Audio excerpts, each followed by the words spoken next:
crazy hot take. Instead of the sequels, the Disney trilogy would have been better off as an original trilogy remakes, not prequel.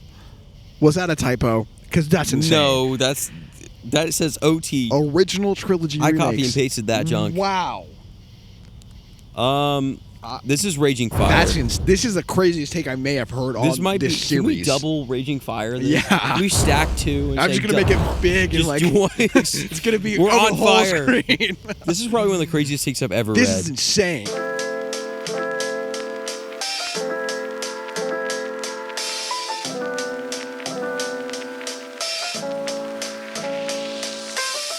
Drew, this will never end. It's true.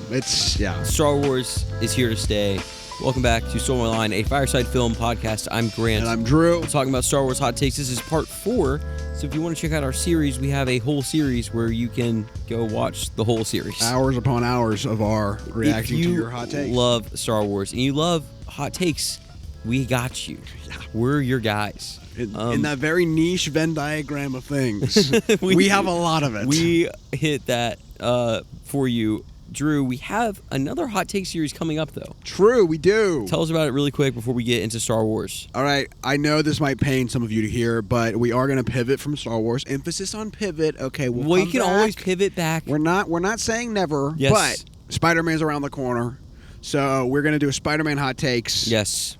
So comment your Spider-Man hot takes or like Marvel hot takes, but try to stick mainly with Spider-Man. If you have a Star Wars hot take, you can send it in. It just might be a few months before we it's get gonna be around a little to it. bit. But we do save them all, so don't feel like, I can't send anything in. But yeah, we're pivoting to Spider-Man / Marvel, so that'll be fun. Have a live-action Spider-Man marathon coming up, too. True, we do. So subscribe if you are new to the channel. Yep. Let's just get into Star Wars hot takes. Run it. Drew, tell us about the hot takes system super, super quick. Okay, so this is, we just kind of rate your take on like a hotness scale. Yes. Okay. So we have Raging Fire, which is like the hottest of the hot take. Yep. We have Enough for S'mores, which is like you can cook something on it, but like it's not like crazy hot. Yep. And then we have Some Smoke, which is pretty self-explanatory. We have Only Embers. Yep. Which is also self-explanatory. And then we have Wet Logs. Yep. So it's like a hotness to coldness in a fire sense because we are a Fireside film podcast. This is also not a reflection of like the validity of your take. We'll say whether or not we agree with your take. You can have a great take that's freezing cold. Yep. So we'll kind of judge both of those aspects of it. Thank you guys for being here. Yep. Are you ready to dive into this? Let's get into it. All right, I'm going to open us with one that I am very excited for. Let me find it. We have these written down. Okay, this is from Iwillone. Okay. Are you ready? Iwillone says, my biggest hot take is that Leia Skywalker is worse than Rey Skywalker. Oh, wow. Making the princess a late third wheel add-on in the drama between Luke and Vader was unnecessary compared to an orphaned scavenger girl choosing a good family over her discovered dark side bloodline. That's the first take. We'll start there. What do we think? So it's saying that, like, the writing of Leia being added later was worse than the writing of Rey Skywalker being added later. I think I disagree. I mean, that's kind of crazy, but I do think Leia feels a little shoehorned in like 6 trilogy, specifically. Yeah. Of like, oh, now she's, because like 5, she kisses Luke. Yes. Right. So clearly this was not planned unless George Lucas is a weird guy. In 5, Yoda does say there is another. True. So, George. So maybe George is a weird guy. I don't know. But that's kind of... We can talk through the reasoning there another time. But, yeah, it does feel a little shoehorned in. But, like, I think the Rey Skywalker thing is worse. Oh, I think it's way worse. Because, not even because her wanting to be a Skywalker is bad. I see where you're coming from. I think that it's because it's such a switch up. Like, her journey in 9 is such a switch up from the journey in 8. And that's actually one of the things I like about The Last Jedi is that it says, oh, Rey is from nowhere. Yeah. Like, I like that aspect of the movie. So, for it to, like, basically be retconned into she's a Palpatine and then she is a Skywalker, I think is more egregious. Yeah, I mean, at least Leia's arc is consistent. Relatively. Ish. Yeah. And, like, logically coherent with the rest of the characters. Rey's is not, and also, I mean, in each movie, Rey is a different thing. I mean, I guess in 7 you don't know who Rey's parents are, but like in 8 and 9, she gets polar opposites. You're a no one, and then you're a Palpatine. Yeah. So, no, I think I disagree here, but I don't know. Actually, I think this is pretty hot, honestly. This might be a Raging Fire I take. think it could be. I think that's a Raging Fire take. Thank you for sending it in. I disagree, but I see where you're coming from on, like, it's not the craziest thing that if Rey was a Palpatine, for her to want to associate with the Skywalkers because they are the embodiment of good, that makes sense. I can get behind that. I think the movies before that don't really line up with that, and that's what makes the delivery bad. Agreed. All right, Drew, you were up. Oh my gosh, this is crazy. Okay. We're going to go with UncleThoom. UncleThoom. UncleThoom. Oh, Thoom. I think this is going to be Raging Fire as well. This is kind of an essay, so buckle up. I believe The Phantom Menace truly deserves a top 5 spot. In Star Wars. That's crazy. And then he says top 3 ? Oh, Ugh. wait. No, I'm just bad at reading. Top 3? No. But I believe people view it in the wrong way. Okay. The meat and potatoes of the movie is not Anakin Skywalker, it is Qui-Gon Jinn. I think this stuff with Anakin, while integral to the series moving forward, should be treated as side information while watching this movie in particular. The scenes with Qui-Gon and Obi-Wan are where it's at. Now again, this isn't deserving of the top 3, maybe even top 4 spot, but when I heard you say it's hard to get through it, I couldn't believe it.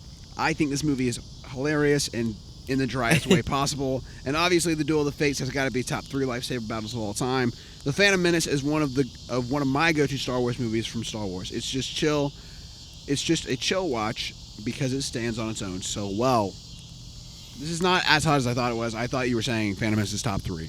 It's still kind of hot though. So. I don't dislike this argument entirely, but I have to disagree personally because maybe as a movie on its own, it's fine, but it is worsened by what comes after it, by which I mean right. Qui-Gon's not even a character really throughout Star Wars. Like, he is in Phantom Menace, but like, if we're taking it as a saga, this movie is worsened by what came before it, like being made before it, and then also what came after it chronologically. I think I strongly disagree here, just because I think when you look at the like these were written as trilogies. These were written as a cohesive story. Mm-hmm. So like if Phantom Menace happened to be like a Star Wars story or like Rogue One or Solo, and then everyone was hating on it, I would kind of agree with you here and be like, well, it's not like in a trilogy. It's like its own side thing. Yeah. But it's not. This trilogy is orbited around Anakin. This movie does a really bad job at being the start of that. Yeah. So that's kind of where I'm at. Yeah, I agree with you, Drew. I think maybe it gets too much hate. I mean, I like The Phantom Menace in like a general, I like the prequel sense. But if we're talking about ranking all the Star Wars movies, which we have done a ranking in our Star Wars Marathon series, which you can go watch, this is bottom tier Star Wars. But it is better than Rise of Skywalker. True. Did we say it was better than Mando and Grogu? I think it is. I think it is. It's better than those two movies. I think it might be better than Attack of the Clones. I can't remember what we said. I think we said Attack was better, but I think we could flip on that. I could go either way, honestly. Yeah. But I guess my question is to you is like, what are you putting it above? I don't think the story of Phantom Menace is that interesting. Like, no, I mean we're on Tatooine for a whole lot of that movie. If you just watch the clip of Duel of Fates, you're probably getting the best part of the movie. Sick. Duel of Fates is great. Is a top 3 lightsaber scene. I like Qui-Gon a lot. Like, there's good stuff, but I don't know. I think this is a strong disagree on this take. Where are we on the hotness scale, Drew? I'm going to say enough for s'mores. Yeah, I like that. Yeah. Enough for s'mores. There are some definite prequel lovers for s'mores. Okay, I have one for you, Drew. Okay, hit me. This one was actually sent in as a buzzer beater. Whoa. My cousin Austin and I were texting, and I mentioned that we were doing this podcast, and he had a hot take he wanted to send in. Okay. So, thank you, Austin. This is your hot take. This is Jedi mind tricks are morally not reflective of who the Jedi portray themselves to be. They are manipulative and can be seen as Jedi preying on the weak to get what they need, not saying I'm against them, in parentheses. I kind of agree with this, This actually. is not crazy. No. Yeah. These are very deceptive. Yeah. It's like, what are you using the mind tricks for? If you're using them to slide out of a situation like Obi-Wan did on Tatooine, that's like whatever. I would argue that for 99% of the time, they're probably using them for the greater good. To get out of a sticky situation, or but they're definitely preying on the weak. I mean, I think that's the lore, right? Is like you can only mind trick stupid people, basically. I mean, if you expand the Force and like really think about it, people who are Force users can totally just rake in a ton of money through gambling and just like, that's true. oh, I'm going to, like Qui-Gon did in Phantom Menace, I'm going to force the die to land on this number. Like, I think the Force can be used for good and evil, and there should be balance. I don't know. Yeah, but I mean, like, I guess the Jedi Creed is like truth, justice, etc. So, I guess on paper I agree, but also there's some gray area of like using it, because like again, I guess when Qui-Gon tries to use it on Watto, that's for the greater good. Obi-Wan using it's for the greater good. I'm trying to think of a specific situation where I'm like, that was probably for bad. I know. I don't think we see a lot of Sith using them all the time. Which is kind of crazy, actually. It's interesting. Like, why wouldn't you? I've never really thought this intensely about Jedi mind tricks. If I were a Sith. I would say they're non-violent, which is hypothetically in the Jedi Code. True. But, yeah, they're pretty deceptive. I would say I am going to agree with this take, actually. Also, I have a rabbit trail thought that just popped in my head. Go for it. Why do we not have Force-using bounty hunters? Well, in the original trilogy, I feel like it made sense of there's not a lot of Force users. True. And like, you can only be trained by basically a Sith or a Jedi. And like, if you don't have training, you kind of can't do it. Right. Which is what the prequels implied. Yep. But then we got Clone Wars and then like just Disney, Star Wars in general kind of said like, well, blew that up. You can have the Force if you want it really bad. I think, yeah, I don't know. It's interesting. Like, why is it just Sith and Jedi? I don't know. Well, it's not, but like, I think those factions became so prominent that who's not a Sith? I mean, Ahsoka kind of. I think it's implied that there are Force users throughout the galaxy that just either barely use their powers or never really use their powers, and you have to get training to be strong enough to rule other people with the Force. I don't know. I don't know either. I think you're right. Yeah, I'd say I agree. How do we feel on the hotness scale for this Austin Crenshaw take? I'm gonna give some smoke. Some smoke? Yeah. Middle of the road? Yeah, that's probably this one's more philosophical, and not like holy crap, that's hot. Where are we morally with this? Yeah, no, I agree. Okay. All right, some smoke. You're up, Drew. I'm gonna go with Andresp. Andresp. .1580. All right. They say Ewan McGregor is great as Obi-Wan, but I just think he is too young to play the character, considering the Alec Guinness look in A New Hope. I watched the Obi-Wan TV show and don't buy for a second that he's going to look like Alec Guinness in 9 years. In my mind, Ian Glenn could have been a better fit for the character, considering the age. I'm looking up Ian Glenn because I don't know who he is. Yeah, that's a weird thing, and that's kind of something that the Phantom Menace did of, like, the Obi-Wan had to be young because he was a Padawan at that point, and then Ian Glenn looks... Let me show a picture to me. Yeah, you're kind of right. I'll put one on the screen, Kind of right about that. That's good. Is Ian Glenn in Game of Thrones? Is that who I'm thinking of? I don't know. Is that the same guy? Anyway. He is in Game of Thrones. Oh, yes, he is. I freaking know who he is, too. That's interesting. I mean, I think if you had pitched this take when the prequels are coming out, I wouldn't hate it. But now Ewan McGregor is so ingrained in culture that, like, he is Obi-Wan. Yeah. But I see what you're saying. The age thing doesn't work. Especially, you're right. I also don't buy that from Obi-Wan to New Hope, Like the Obi-Wan show, 9 years. I do not buy that he's Those, looking like those Alec Guinness. sands were really That's crazy. really wore on him. No, I think this is I agree with the take actually. I don't think that's crazy. I do think I kind of agree. That is kind of what makes Phantom Menace a little erroneous in existence because, like, it just shouldn't have existed and made Obi-Wan too young. Yeah. Kind of fricked up that timeline. He has Andros has a second take. Do you want to read that one too? Yeah, let's just do that one too. We'll double up. Ahsoka could be a great character. This is crazy. But okay. When I watched Revenge of the Sith, I just could not buy the idea that Anakin had a Padawan off screen and that she is in another planet fighting with Maul without even a mention in the movie. Agreed, but also that's not really anybody's fault. Yeah, it's like Ahsoka is a product of the Clone Wars, and the storytelling of the Clone Wars is great, which is kind of why you need to like watch it chronologically and just like take in cultural context. But I agree, if we're talking like straight canonically, this doesn't make any sense. Yeah, I mean honestly, if you're talking straight canonically, Revenge of the Sith doesn't make a lot of sense. Yeah, kind of in general. That is true. I would completely agree. Which is tragic, and I probably made a bunch of people mad with that. But just like look at Anakin's character arc from Clone Wars to Revenge of the Sith, and it's a complete character reversion at the beginning of the movie. I mean, look at Mace Windu's character arc. Like or character actions at least. There's a lot that doesn't add up. I think that's not even a crazy take at all. I kind of agree too. I think it gets hot when you say Ahsoka could be a good character or a great character. I think she's still a really solid character. I think she's a great character. I just think, like, the writing, it doesn't really work. You can't. But I don't think that's a fault of the character. Loki Ahsoka would probably be a worse character if she was in George Lucas's prequels because she probably would have been done a disservice in those. I agree. So, I don't know.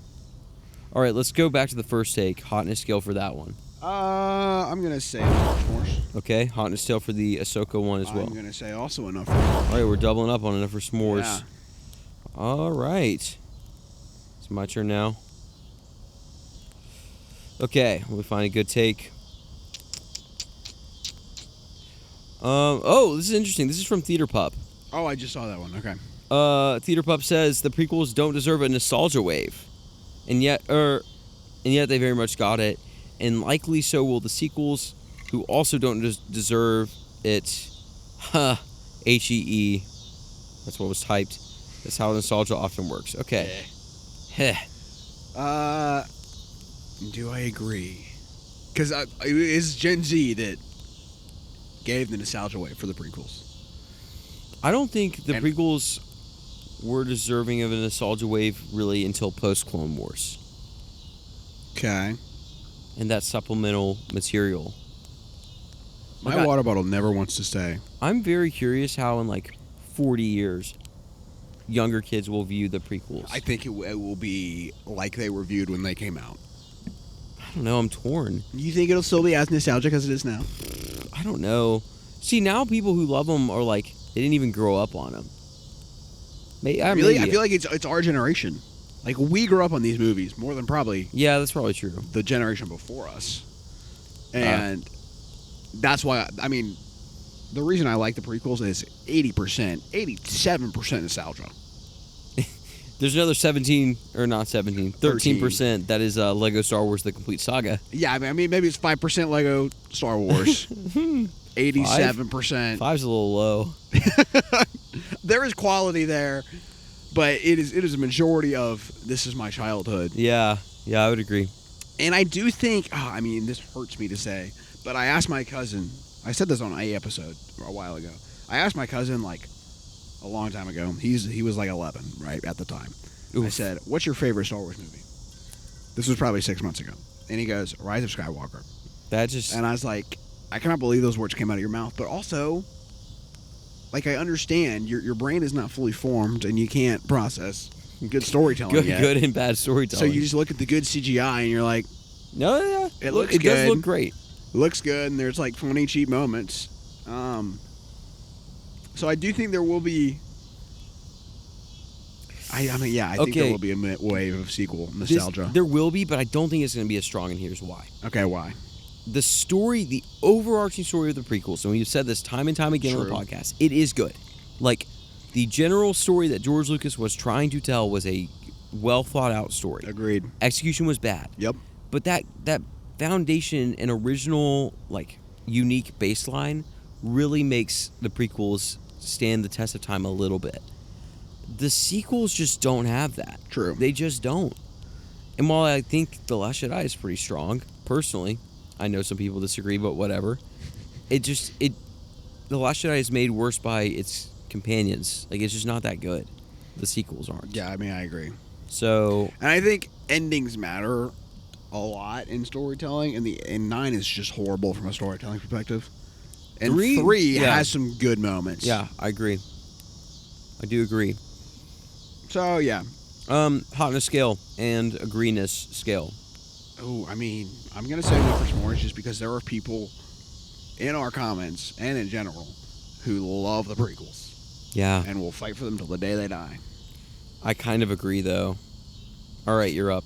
All right, we're going to go with... Okay, SnoTangerine. Okay. Here we go. They say, okay, not sure if this is a hot take, or not sure if this hot take was mentioned or not, but it's one I believe pretty strongly. The sequel trilogy, oh my gosh, this was completely random, guys, I promise, will receive a wave of fan revisionism. All right, let's double down on this topic. In the way that the prequels have. We're still too early for it. I think people denying this will happen are either too young to truly remember the prequel hate or are purely coping. Maybe an insecurity with their love of the prequels has something to do with it. That's hilarious. I think prequel adults have become a real thing if you look at the timeline. The prequels did not receive the mass amount of love until the last few years. By that metric, we're still about a decade away from the 2010 kids who will defend the sequels with their lives as they come of age. They will see the Star Wars, or the sequel trilogy, as a complete story free from fan expectations. We kind of already talked about this. That's hilarious that was the take I picked. I do think I still agree with you. I think the fact that there's a good story under the prequels is why people can fight for it so hard, even if it's super corny at times. Yeah. I mean, there might be people who can argue there's a good story behind, like a good overarching trilogy story in the sequel trilogy is just not there. I mean, in the same way, it's just not executed well from a pure, like, setup storytelling aspect. Right. I'll say this. I think you're right. Prequel adults exist. True. We are probably a byproduct of that, although I would say that we are probably harsher on the prequels than other film bro podcasts, or so we're called. Yeah, I like that. I think there's good parts and bad parts. I would say the same about the sequels. I am not going to deny that there will be a, like, nostalgia wave for the sequels. Sure. There will be. I just don't think it's going to be as strong. And also, yeah, there's not 7 seasons of an animated TV show that's pretty high quality that, fleshes out the sequels. And I mean, that also added to it because, like, we're not only growing up with the prequels, but we're growing up with Anakin, Obi-Wan, and Ahsoka. There was an immersion in that world. So when Anakin comes in a movie, I'm like, I know Anakin. I love Anakin. We spent Therefore, however many hours. I love the prequels. Yeah. No one's like, oh my gosh, I love Poe. I mean, like, I like some Poe, people are, I'm sure, like, but not in the same way they are with There's not Anakin. an attachment that we have similar. Yeah. In the sequels. I think it's a good take. Like, I don't think we are denying that there will be a nostalgia wave. Yeah. Okay. And then, well, I mean, there's another take. Yeah, there's another take. This is still from SnoTangerine 6. Okay. Star Wars has never put out an irredeemably bad movie. Even The Rise of Skywalker has that embrace the pulp aspect to it. That embrace the pulp? I don't know what that means. Do you know what that means? Like embrace the bad stuff with the good stuff? Like you drink some orange juice and, like, there's gonna be pulp in it. Right. I like pulpy orange juice. That's not helping this argument, Drew. I haven't finished. Embrace a pulp aspect to it that ensures it will have its defenders. As all things Star Wars eventually will, even when Star Wars is bad, it's good. I cannot get behind this. I will firmly disagree with this. Like, I think you can argue Mando and Grogu isn't irredeemably bad, whatever. Same with the prequels, whatever. I can say they don't do everything right, but they have some redeemable qualities. Great. Right. Rise of Skywalker is irredeemably bad. I said this, I think, on a podcast recently. I would rather the Rise of Skywalker not exist and we are left on a 30-year cliffhanger from The Last Jedi than have Rise of Skywalker exist. I truly think, in my heart of hearts, that you would have to be delusional. Like, just remove logic entirely from your brain to call this a good movie. Now, hear me say, if you like this movie and can still say it's bad, that's fine. I don't have a problem with that. Fine. If you're like, I just like it, I like the CGI, I like the fun moments here, but I can still see that they this fly is, now. Like, I can still see this is a objectively bad movie. I don't care. That's fine. We can still be happy friends. But if you look at me in the eye and you say, The Rise of Skywalker is a good movie. I'm trying to think of one redeemable quality that isn't composite from another Star Wars movie, and I just can't think of it. Yeah, I mean, the MacGuffins in this movie are insane. The plot doesn't make any sense. Adam Driver does nothing. The plot contrivances are just out of this world. Somehow Palpatine returned. They fly now. I'm the spy. This movie's just bad. It's really bad. So this is the worst movie we've watched for the podcast by far. Yeah. Like, I don't think it's close. It's the only movie that we've given avoid at all costs. Yeah. Hey, okay, for the first SnoTangerine take, where are we on the hotness scale? I don't know if this is necessarily a hot take. It's more of like an interesting kind of like we'll see where it goes take. So I'm going to say enough for smoke. No, I blended it. Some smoke? Some smoke. Okay. That's what I meant. What about the second take? Raging Fire. Maybe. Yeah, I agree. Okay. I just have to agree. All right. It's my turn. Yep.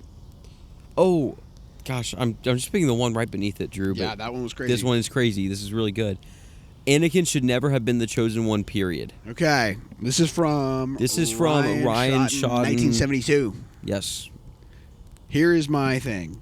Tell me your thing. Sometimes we get takes here where the take is a sentence and it should have been a paragraph. And sometimes we get takes that is a paragraph and should have been a sentence. Yes. This is definitely one of the ones that's like, we need some reasons to back this up, but we don't have any. You're saying in universe or the chosen one shouldn't exist? Those are two different things. Good question. Two different things.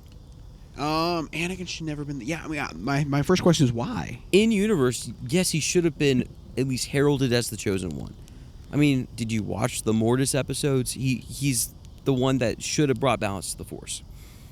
Should the chosen one exist? I think no. I also think no. Or I think it should have been different. Like, the chosen one is a mantle of, like, this is the Jedi, the person who's going to lead the Jedi, who's going to bring balance and take down the Sith, etc., etc. Yeah. It's not really conveyed that way throughout the 9 movies, and so it doesn't really matter. Agreed. I don't know. So, Ryan, please give us your reasons on why. Yes. And we will continue this in another Hot Takes episode. How hot is this take, Drew? Oh. Enough for s'mores? Yeah, I'm fine with that. Okay. Enough for s'mores. All right, Drew, you're up. Hit us with another take. Oh, okay, this is good. This is also the one right below the other one. This is a good one. This is from Mr. Bones _Inc. Shout out to you. Spoilers for Mando and Grogu. The Mandalorian and Grogu movie is not pointless because Din takes out 2 new heads of the Hutt clan and rescues the heir to the Hutt Empire, and he will be working with the New Republic as seen at the end of the movie, opening up Hutt space to be annexed by the New Republic, which is great news for people who live there. It's a great movie to jump back into Star Wars if you haven't seen it in a long time. Now, does it compare to the original trilogy? Not really. But for a swashbuckling Mandalorian adventure with low-ish stakes, it's a great film. Love the podcast. Hope you guys see this. Can't wait to see the next Hot Takes discussion. Thank you, Mr. Bones. Thank you for sending this in. Okay, I need to go back in the recesses of my memory and think about this movie. While you do that, I'm going to start talking, if that's okay. Yeah, that's fine. If you are talking, like, let's say you are living in the Star Wars universe. Right. Yes, I'm sure these events have this is a great argument. Impact within the universe. I will give that to you 3,000,000%. Here's what I'm not going to give you. You know who I didn't know who existed before this movie came out? Either of these Hutt clan leaders. The Hutt twins. You know who doesn't really appear in the sequel trilogy or have any known significant impacts as of now? Rod of the Hutt. Rod of the Hutt? Din Djarin? Yeah. Grogu? So, I'm not saying that, like, The Mandalorian shouldn't exist or we shouldn't introduce new characters. That, I completely agree. That it should exist. What I get hung up on is that we spent a 2-hour movie with characters that... The movie itself, the characters don't really grow, in my opinion. I don't think we get basically any character growth from Din or from Grogu. We just have, like, a fun adventure, which is fine. And then Rada is Rada whatever. I like Jeremy Allen White. I guess I'll give him that, but... That's insane, actually. Now that we've watched The Bear, I'm like, oh, wow. Yeah, it is kind of insane. I think the Hutt twins dying, though, like, it just doesn't feel like it matters at all because we are introduced to them and then they die an hour later and you're like, okay, whatever. Like, so it's a net zero. You don't get anything. You don't lose anything. Yeah, I mean, I think when we say pointless, or at least when I say pointless regarding this movie, I think you made a good clarification of, like, in universe it has a point, and maybe in Mandalorian season 4 or Mandalorian Grogu 2 or whatever, it'll continue. Sure, but in the greater Star Wars universe, and specifically for, like, fans, when you don't tell a super engaging story and your plot is super self-contained and doesn't really go anywhere, that's when, like, the pointless allegations, I feel like, have a pretty strong argument. Like, at least in Solo, we know Han Solo goes somewhere. At least in Rogue One, we know, oh, this is why the Death Star plans are important because this is what happens in A New Hope. In Mando and Grogu, none of the characters really amount to much, at least right now. And I would argue that Solo and Rogue One, like, Rogue One is a good movie. Yes. It has some great story.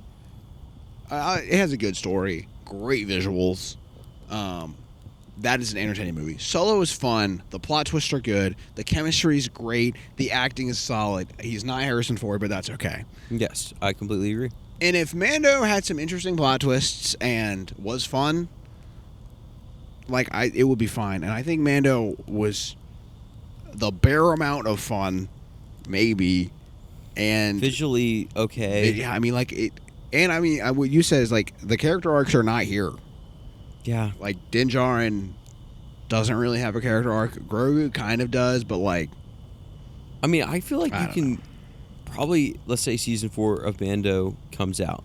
You could probably skip this movie completely. Yeah, probably. And you'd be fine. You could skip this movie on your Star Wars watch through. I mean, like, if we watch Star Wars chronologically and include Mandalorian and Grogu, we'd be like, why did we watch that? This adds nothing. It adds nothing. So, I see where you're coming from a little bit, but I just vehemently disagree. Yeah. So, hotness scale, Drew. I'm going to say enough for smash. I feel like I've done that a lot, but... Yeah, I don't think it's... I mean, I think this take is kind of hot, but not, like, raging fire. Yeah, I agree. Maybe I should say some smoke. I don't even know. Oh, man, dude, I just found a bangin'. All right, hit me with it. Bangin' take. Are you ready? Yeah. You're not. I'm not. Hot take, the Separatists were right. Oh, wow, okay. 1. Used droids instead of clones. Number 2, originally left because the Senate gave voting rights to evil corporations despite being a chaotic hell if a galaxy every political moment is between a rock and a hard place. I didn't really fully understand that sentence. I don't know what that means, yeah. We get the gist. But off rip, the planets who tried to recede, they were in the right. Okay. So the idea is that the Separatists were a little more morally or ethically good? I don't know. So I need to refresh my lore of Star Wars politics. Yes. But if you're saying, and if I'm understanding this correctly, that when the Separatists left the Senate, it's because that the Senate gave voting rights to evil corporations and kind of, like, got corrupt in that way. I agree. But then I would argue that the Separatists became a small and vulnerable faction that was easily manipulated by the Sith. And at that point, they became evil and no longer right. But then, like, yeah, ethically, using droids instead of clones, while they aren't using droids for good intentions, they still didn't like create copies of humans and then kill them all. Right, but they also used the droids as an army. Yes, I know. Killed a bunch of other people. But yes. It's not like if in our country they were invading us with droids and killing a bunch of my friends. I was like, hey, they're using droids though. They're using droids. They're not using clones. They could be using humans. Like, it would be good. I think I disagree here. I think I see where you're coming from, though. I do. Here's the thing. I think the Separatists are probably more in the right than the Republic. And now you have to take that with the giant asterisk of Sidious is manipulating both. Yeah, I mean, that's true. And so if, like, in Episode 3, if we're pitting them against each other, the Separatists probably have a little bit more going for them. But then the Sith are worse than the Jedi, so... Right. I don't know. Yeah, I mean, it's kind of like... When you get to 2 and 3, it doesn't necessarily matter because... I mean, even 1. Palpatine's just manipulating everyone. So, like... At that point, I feel like you have to zoom out and say, okay, Palpatine's wrong. The Jedi are right. Well, yeah. Anakin and Obi-Wan and Padme are right. Yeah. So I like this take. This is I like this. Is interesting. Yeah. Hotness scale, Drew. Ooh, I'm gonna say some smoke. Yeah. Okay. I like that. All right. You're up. We are going to go with Parker Burris. Parker 289. Okay. Hot take: all the upcoming Star Wars video games are way more interesting than the upcoming movies. Ooh. I'm about to look up upcoming video games because I don't know if I can name any. Okay. Sorry, I'm pulling up this take. Well, it's like we're pitting, I guess, Starfighter against whatever games are coming up. Okay, Is there a KOTOR remake? Is there a what? Knights of the Old Republic remake? Is that happening? I don't know. We have Star Wars Zero Company, which is a single-player turn-based tactics game. Okay. From Bit and Respawn, set during the gritty, shadowy era of the Clone Wars, and is launching on PC, PlayStation 5, and Xbox. Okay, cool. Okay, we have Galactic Racer, which is like a racing game, pod racing game. We have Star Wars Eclipse. Okay, I've seen this trailer. An ambitious multiple-character branching narrative game set in the High Republic era. Okay. Currently developed by Quantum Dreams. That sounds sick. I've seen the trailer. The trailer looked... It was like a... No, it wasn't a gameplay trailer, but it looked pretty sick. We do have a Knights of the Old Republic remake. We have a Fate of the Old Republic, an action RPG being developed by Acronaut Studios. And then we have Star Wars Jedi 3, which is a third installment in the Respawn Entertainment following Cal Kestis. You know what I don't understand about video games? This is just such a side tangent. Is that, like, a studio will work on a game and then it'll just get scrapped. Yeah, it's pretty crazy. I'm like, where does all that money go? Yeah, like, that is wild.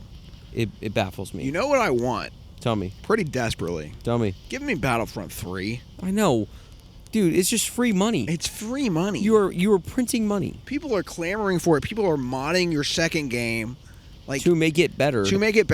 Just look at what they're doing and make... I mean, even like Star Wars Battlefront 2 Remastered, where you add a bunch of mods but make it official. Yeah. That'd be sick.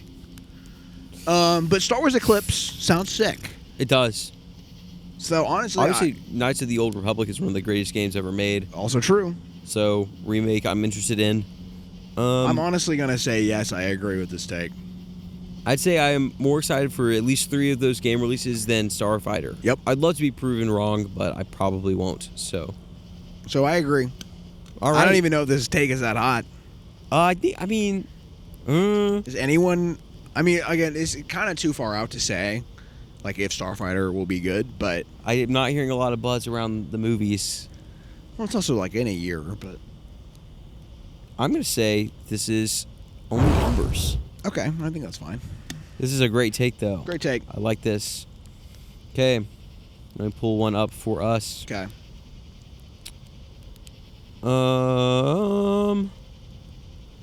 Okay, this is a really cool one I meant to get to last episode. Okay. This is from WildWestWagyu. Wagyu?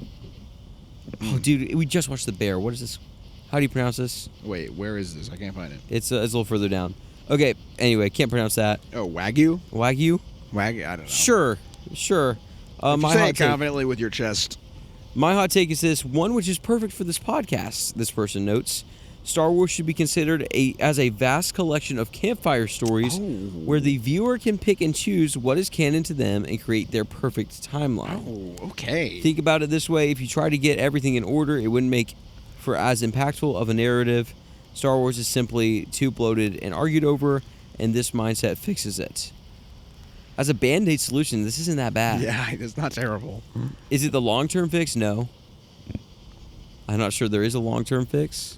Yeah, so I guess you're saying that you can just pick and choose what you want in your perfect Star Wars timeline.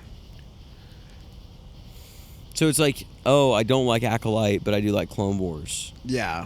That's not crazy. I mean, I feel like people kind of already do that subconsciously of like when you really love something. Like, I'll take this from Clone Wars, but not this from Phantom Menace and this from whatever. I mean, yeah, you think about the way that people talk about Star Wars movies. They talk about the original George Lucas saga one way. Yeah. And then, like, even... but then Disney ruined it. Well, even you, Drew, when you talk about Luke Skywalker as your favorite arc, and I asked you, do you include The Last Jedi in that? And you said no. Yeah, that's true.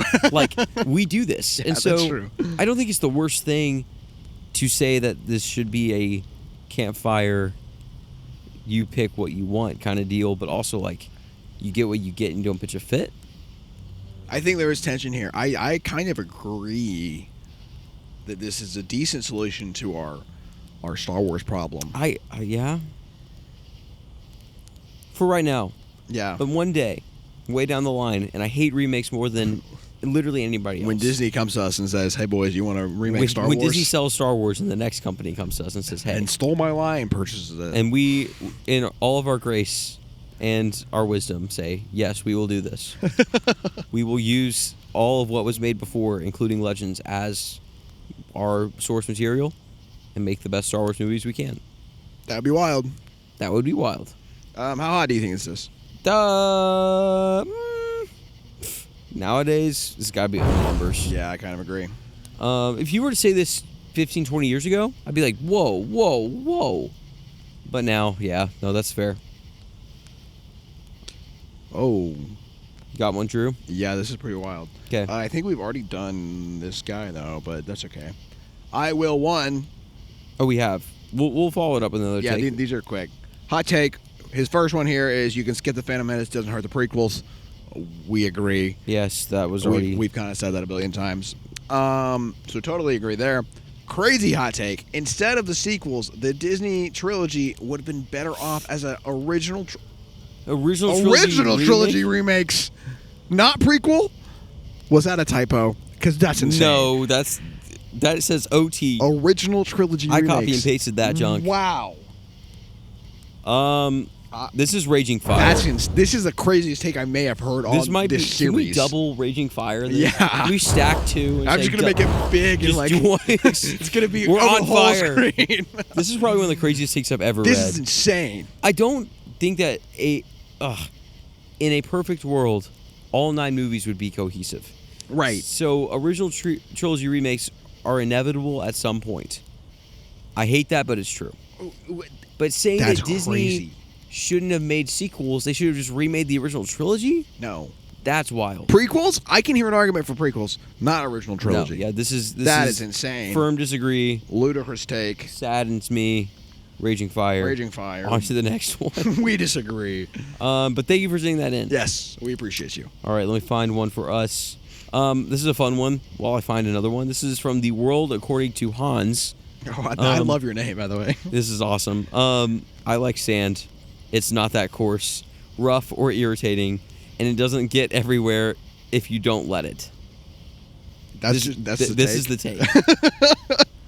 That's hilarious. All right, I want to take this seriously for a second because this is funny. If you like sand, that's great. I like this feeling of sand between my toes. I don't actually. Really? Yeah, I low-key hate You look sand. like you wouldn't like sand. I don't like the beach either. What? I know. Do you like mountains more? Yeah. That fits our vibe. I actually like mountains more too. Oh, really? Yeah, totally. You go to the beach a lot. I go with like my once family. a year. But it's just kind of been y'all's thing. Yeah. Yeah. But we go to a cabin in the mountains like all the time. It's way better. I love Way in the better. fall. Oh my a nice gosh. cabin weekend. Way better. By a fire. Way better. Yeah. Okay, it's not that coarse. It is. Sand though. is wet sand. No, it's still that coarse. It's just nasty. Sand's gross. It's not that rough. It is. It's not always that rough, but it's pretty rough. Or irritating. Not gonna lie. It's irritating. Some rashes can happen. Yeah. Some chafing can happen. Oh, brutal. And I do like a nice walk on the beach, though. No, I do, yeah. Like, I can get behind that. Okay, you just redeemed yourself like 2% in my mind. But I just, like, I don't think, I don't know. If I was by a beach just happenstancely, that's a word now, That's a word. I would go walk on the beach. Yeah, But okay, I don't think I'm ever going to drive actively to pursue the beach. I like looking at beach sunsets more than I like playing in the sand on a beach. Yes. But I love some spike ball. Yeah, but you can play spike ball in a park. No, but diving in the sand's more fun. It is more fun. That's true. Okay. Okay. I'm white, by the way, if you can't tell.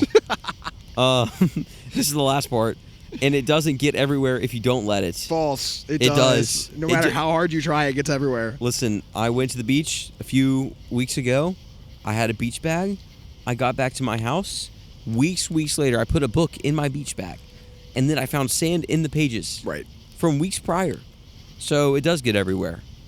Yep. Firm disagree. How hot is this take? People love the beach. I'm going to say some smoke. Enough for s'mores? Okay, sure. Enough for Yeah. s'mores. That's funny. We'll go with that. We appreciate the bit. We gave that a lot of thought Yeah, for we what you did. sent in. All right, Drew, you just pick one. Okay, we are going to go randomly here. We're going to go for disco. It's spelled Disquoe. Disco. That's baby. kind of cool, actually. I like that. 1763. What are these years or just random strings of Is numbers? this your birth year? Sure. Be honest. Shut up. My hot take, Disney should outright take a break on modern Star Wars and just focus on the Old Republic. I think they should try to canonize some of the EU material that is out there because some of it is so good. For example, Darth Raven in the Mandalorian Wars, Darth Bane, and etc. This should be an easy W, and especially win back Star Wars fans. It doesn't even have to be one-to-one, and some of that material could help maybe set up some future things down the line. I would love to see the Mandalorian Star Wars on screen and origins of Tare Vizsal, the Mandalorian Jedi. You guys are awesome. Keep up the work. We appreciate that. Grant, what caused the rage? That's what we've been saying. Honestly, I might just quit podcasting. It's true. We have been saying this. It wasn't rage. It was more just an outburst of emotion. Yeah, and that's understandable. And it's kind of a Star Wars thing for me to throw chairs every now and then. I like this take. I agree with this take. We agree. 100%. I don't know all the characters you just listed, but Neither I'm do sure I. they're great. But I'm sure they're awesome. Disney needs to lock down what they're doing, hang out in one area for a little bit. Yeah. I mean, Grant has cooked up this idea that I think is really good. I think we both have. Yeah, but I feel like it origined in your brain, so I'm going to give you credit here. Sure. To do like a Lord of the Rings thing where you pick one director, you say, hey, Peter Jackson, but not. Here is your time to play around in Star Wars. Go make a cohesive trilogy and film it all at once and make it as cohesive as humanly possible. And I think it could be awesome. And I think the Old Republic, like you said, Disco, is There's a so much great there. place to play. There's so much there. So we agree 10,000,000%. Yeah. That's all she wrote, man. All she wrote on that How one, hot is Disco. this take? I don't think it's hot at all. I think people... And that's the other crazy thing is, like, people have been asking for this for so long. And yet, Disney is just shooting themselves in the foot repeatedly. we only embers are I wet think logs. this might be wet logs. Let's go wet logs, at least from our perspective. But- I freaking love the take. Great take. All right. That's awesome. Okay, let me find one. Okay. Okay, this is an interesting one. This is from Ectochrome. That's a cool name. That is a cool name. Ectochrome. Sounds like it's from Tron. Hot take. While Ahsoka is still one of my goats, she has vastly overstayed her welcome and her legacy, plus the series as a whole would probably be better off in terms of shaving down general bloat if she had died during Rebels or Clone Wars Season 5. Died. I'm gonna say not during Clone Wars Season 5. She shouldn't have died then. Her goodbye is more impactful for Anakin. But during Rebels, yeah. She kind of should have died in Season 2. Like, she kind of should have. She was saved by a plot device. True, it's true. I kind of agree here. And this is definitely because of Dave Filoni. This being kind of his creation as a character. And not knowing when to part ways from creator to created. But, like, Ahsoka should definitely not have been a Mando. We shouldn't have a show. She's a great character, but I think what made Ahsoka so great is, like, she was this blip in Anakin's arc and made Anakin's arc significantly better. I agree. I don't know if her own story is worth telling.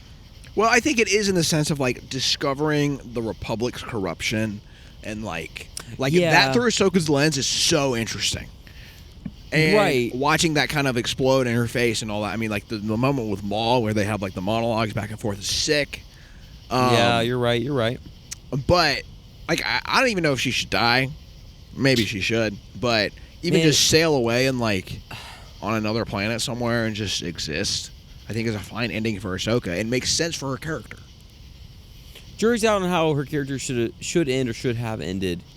But I think where her character is now, impact-wise, is worse than where it would have been, or at least it would have been viewed as, if she had died during Rebels, like killed by Anakin in Season 2. That was the end of Season 2. Yeah.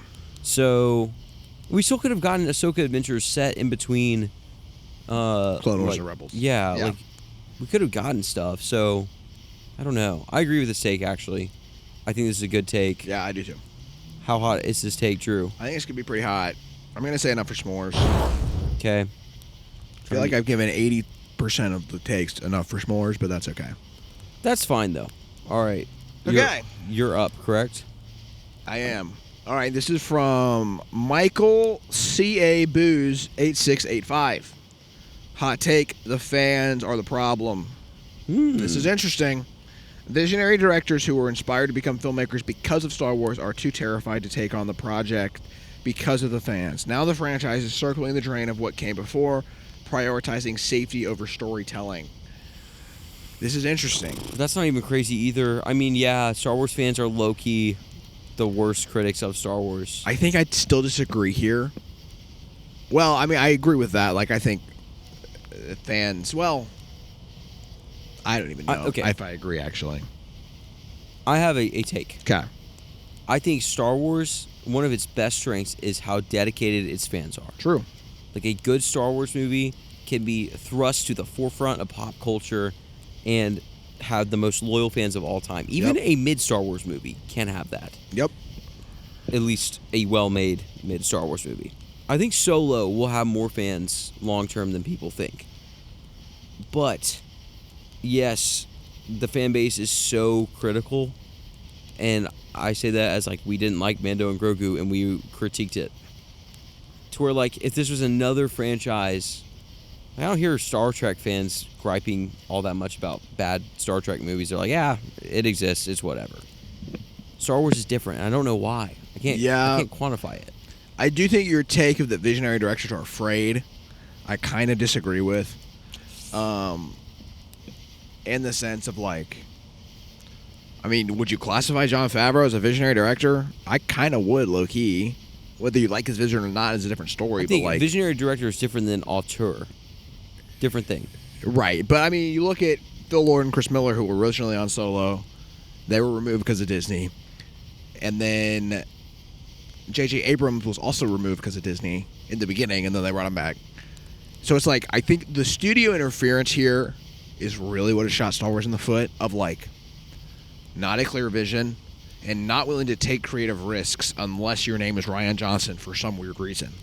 But they didn't even give him his trilogy. But then they didn't give him a chance. Somewhere. They kicked him out when Last Jedi was, like, mixed in the reviews. Gosh, dude. So I think Disney's lack of bravery is really why directors haven't stuck around. Yeah. Or I think it's made a Disney good stuff. I think it's a Disney Like, the fact that it's just kind of been Jon Favreau and Dave Filoni now, like, that's kind of it. who's working on Star Wars. I'm not saying that's bad to have like cohesion, but they aren't the ones cooking in Hollywood right now either. So I guess now we have Sean Levy, which is like questionable. That just feels like another font of Jon Favreau to me. So yeah, I like Chef and I like Elf, but I think Iron Man 1 and 2 are solid. Yes. Iron Man 1 is a great movie. But, yeah. I disagree. I think Disney's the problem, but overall, I agree with this take. Yeah, I think I'm in the same boat. How hot do you think this is? I think people have been saying that. I'm going to say some smoke. Yeah, that's fine. Okay. I agree. All right, let's keep this thing rolling. Let's do a few more. Okay. Part 5 will happen one day. Yes, we still have more, guys, which is... It's crazy that we still have more to talk about, so thank y'all for dialoguing. But... I mean, we will probably do this series forever at this rate. Yeah, so. honestly. This is from PaperBagProduction. Hot take. Cool name. Yeah, it is a cool name. Star Wars would be a perfect, in all caps, perfect franchise if the only, in all caps, only canon material is Andor, Rogue One, and the original trilogy. Andor builds the universe out, informs us of the rebellion and what's going on. Then it leads into Rogue One, where we focus solely on the rebellion and what the Empire is as a threat, aka the Death Star. Sorry. And it leads directly into the original trilogy. It would be perfect. That's not that crazy. It's not that crazy. Now, we wouldn't have as many highs in Star Wars. True. But, ignorance is bliss in this situation. We don't know those exist. So if this is if this is the only material we have, I have a couple of hang-ups. One, and I think I might be in the minority of this, I don't think the transition from Andor Season 2 to Rogue One is super great. Just from, Cassian's arc. My biggest problem is that Cassian struggles to trust anyone in the whole show, and then up and trust Jen an hour into the show when it took 23 hours to trust Luthen of material. I mean, even kind of, he didn't really trust Luthen, but that's kind of nitpicky, I guess. Yeah. And would we call the original trilogy perfect? As a narrative? I think I don't hate this. I don't hate it either. I would say my critique is that Andor and Rogue One don't get enough into the Jedi, which are a core part, an integral part of Star Wars. But only because of what we know. Pretend you don't know. You're right. No, you're right. Pretend... Yeah, just forget about everything except for these 4 or 5 things. No, you're right. I think I would actually like the transition from Rogue One, Andor Rogue One, into, Luke is the saving grace, and Luke is the Jedi. Yeah, that could be sick. That would emphasize Luke's return so much more, because you would have watched all this content without Luke. That's not crazy. I do think chronologically, bringing in the Jedi after the grittiness of Andor and Rogue One... It would be a vibe switch up for sure. Would be those tones are different from New Hope to Rogue One. But I guess Darth Vader comes in at Rogue One, so you introduce the lightsabers and the fact that there are these greater things. Yeah. I don't know. Crazy. Super interesting. I kind of agree. I don't know if I'd call it perfect, but this is, I think, raw storytelling. This Andor to Return of the Jedi is the best that we have. You're probably right. This isn't crazy. How hot does this take, Drew? I'm gonna say enough for s'mores. All right. Shocker. Delicious hot schmoes. Okay. I'm gonna go with. You're up. Oh whoa! I'm into the ones we've already done now. Holy moly! We have done a lot of these. Been mowing through them. All right, this is a long one. All right, I'm buckled in. This is from limberlad. Limberlad, my goat. Okay. Yeah, this is long. Okay, the Star Wars games kept the franchise alive and relevant during all the movie dry spells prior to the Disney purchase. Okay, so I wasn't really around here, so this will be interesting. I'll even take it a step further and say that Star Wars works better as a video game franchise than a film franchise. Ooh, that's kind of not crazy. Really? I think that's kind of crazy. Well, I have an argument here.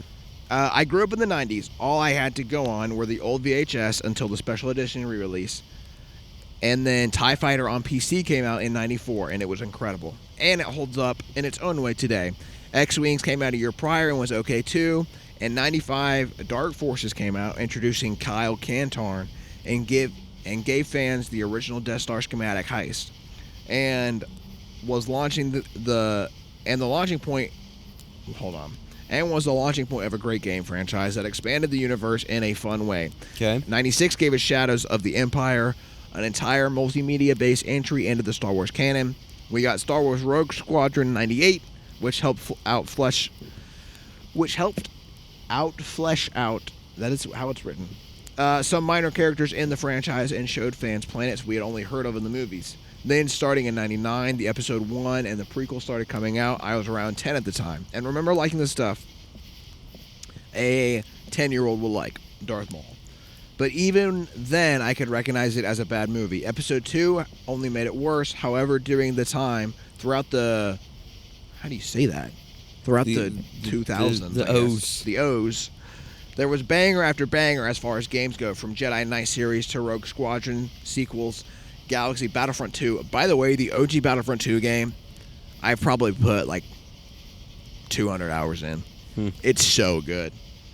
Battlefront 2, Knights of the Old Republic, great game, and beyond. Granted, I know the Clone Wars is huge and is really well regarded, but I didn't have access to it at the time, as I didn't have cable.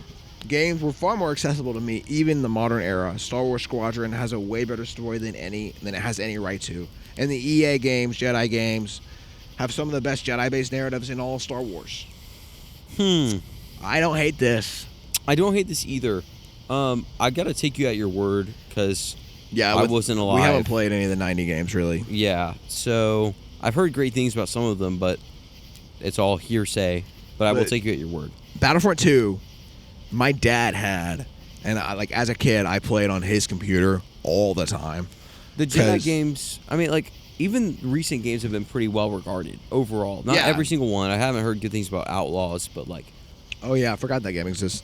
Overall, the games have been pretty well regarded. Yeah.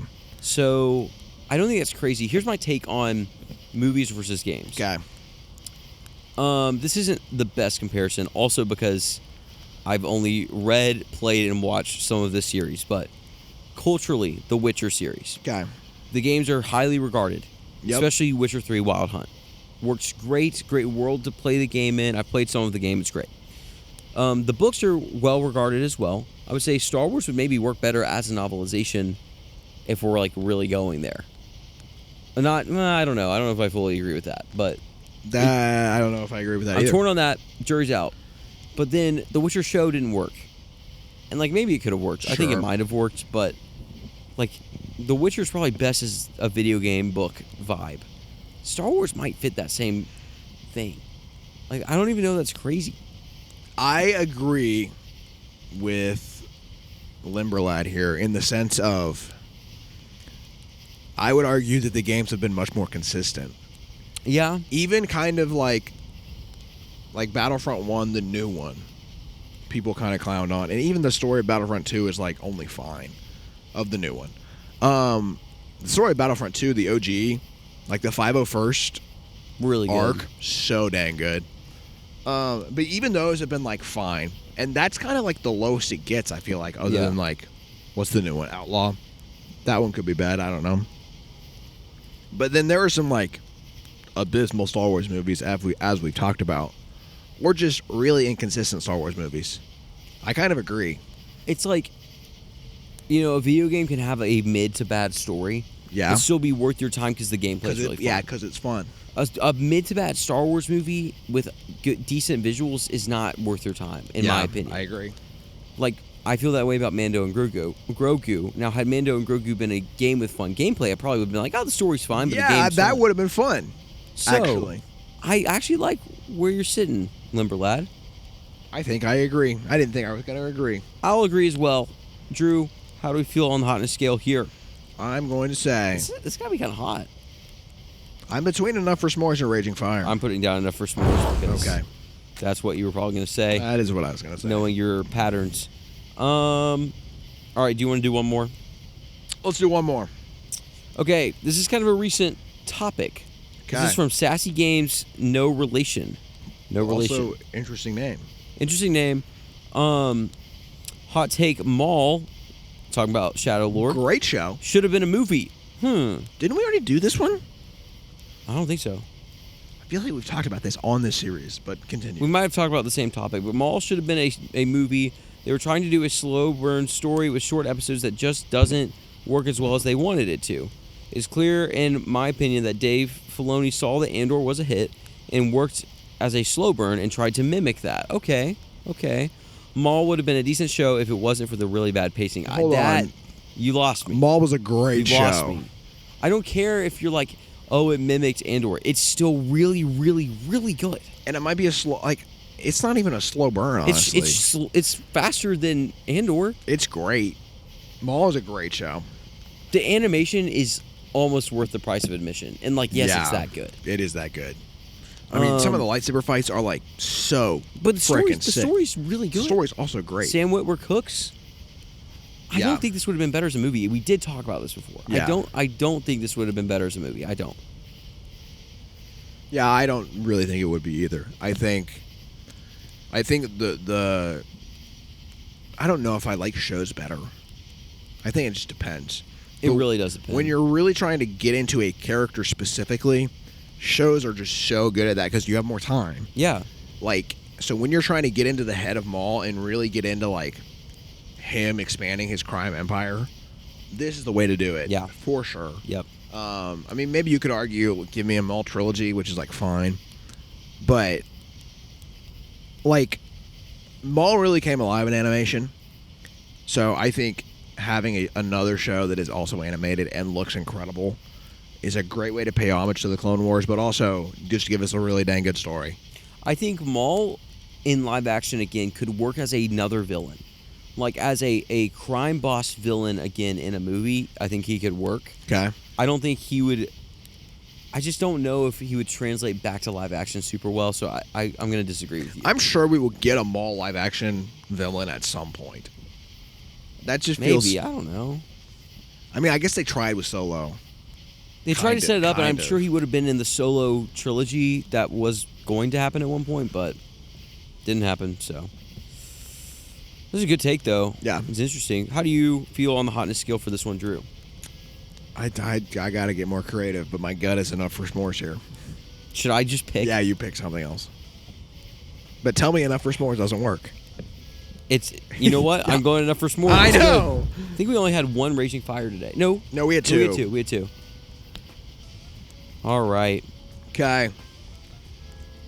Well, let's close this thing out. Yeah. Part 5's happening. Part 5 is happening. We still have more. If you have Star Wars hot takes, please feel free to comment them. If we talked about yours and you want to continue the conversation, feel free to comment. Yeah, we'd love to keep talking about it. For sure. If you're still here and haven't subscribed, please check that out. If you're listening on audio platform, leave a 5-star review if you feel so inclined, because it helps us, gets us in the algorithm more. We'd love to keep growing this thing that we're doing. We love it. We love talking about Fire and love talking about Star Wars. So, Drew, with that being said, what do we have coming up next? We have, I don't know when this is coming out, so I'll give you this kind of vision for the year. Yep. We have Spider-Man. Yep. By the way, comment your Spider-Man hot takes too. Yep. We're doing Spider-Man Marathon, going through all live-action Spider-Man. Super interesting. Great conversations will be had. We have Odyssey, obviously. We have Lanterns coming out in August, I think. We have Social Reckoning. We have Werewolf. We have Dune. We have Doomsday. We have basically any other big pop culture thing that is coming out. The Bear episode is already out. Yes, it is. But that will come out after time of recording. Yeah. We got a lot of stuff in the pipeline. So just buy your Stole My Line stock right now because it's going up. It is. We love you guys. And take a break. And enjoy some Star Wars. For real. And throwing chairs.